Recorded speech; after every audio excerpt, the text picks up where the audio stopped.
പാർട്ടിക്ക് വേണ്ടി ഒരുപാട് യാതന അനുഭവിച്ചൊരു ഒരു ഒരു വിഭാഗം ആളുകളുണ്ട്. അവർ വന്ന പ്രസിഡന്റന്മാർ അവരെ ക്രൂരമായി ഒതുക്കിയിട്ടുണ്ട്. യാതൊരു മനസാക്ഷിയില്ലാതെ ഇവരെ ഒതുക്കി നിർത്തിയിട്ടുണ്ട്. പേരൊന്നും ഞാൻ പറയുന്നില്ല.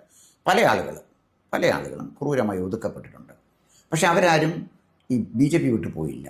കാരണം അവരെ നയിക്കുന്ന ഒരു ഹിന്ദുത്വ അജണ്ടയുണ്ട്. അതിൽ അടിയുറച്ച് നിൽക്കുന്നത് കൊണ്ട് അവരതൊന്നും വിട്ടുപോയില്ല. അവരൊക്കെ നിശബ്ദ സാന്നിധ്യമാണ് പല സ്ഥലങ്ങളിലും. ഇപ്പോഴും അവരുണ്ട്. ആരോഗ്യമുള്ളവരുണ്ട്, കഴിവുള്ളവരുണ്ട്, പ്രാപ്തിയുള്ളവരുണ്ട്, ജനസമ്മതിയുള്ളവരുണ്ട്, ജനങ്ങളുടെ ഇടയിൽ മറ്റ് സ്വാധീനമുള്ളവരുണ്ട്. അവരുടെ ആരുടെയും സേവനം ഈ തെരഞ്ഞെടുപ്പിൽ ഫലപ്രദമായി വിനിയോഗിക്കുന്ന കാര്യത്തിൽ പാർട്ടിക്ക് കഴിഞ്ഞിട്ടുണ്ടോ എന്ന് എനിക്ക് സംശയമുണ്ട്.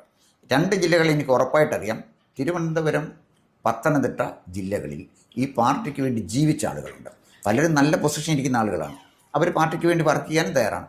പക്ഷേ അവരെ ഒന്ന് കാണാനും അവരെ പാർട്ടിയുമായിട്ടൊന്ന് ചേർത്ത് നിർത്താനുള്ള ഒരു സംവിധാനം നിയോജക മണ്ഡല അടിസ്ഥാനത്തിലില്ല എന്നുള്ളത് ഒരു പോരായ്മയായിട്ട് തോന്നി. ഇപ്പം തന്നെ വന്ന ഒരു പ്രോബ്ലം എന്ന് വെച്ചാൽ, തിരഞ്ഞെടുപ്പ് വന്നു കഴിഞ്ഞപ്പോൾ ബൂത്ത് കമ്മിറ്റികൾ സജീവമാകുന്നില്ല.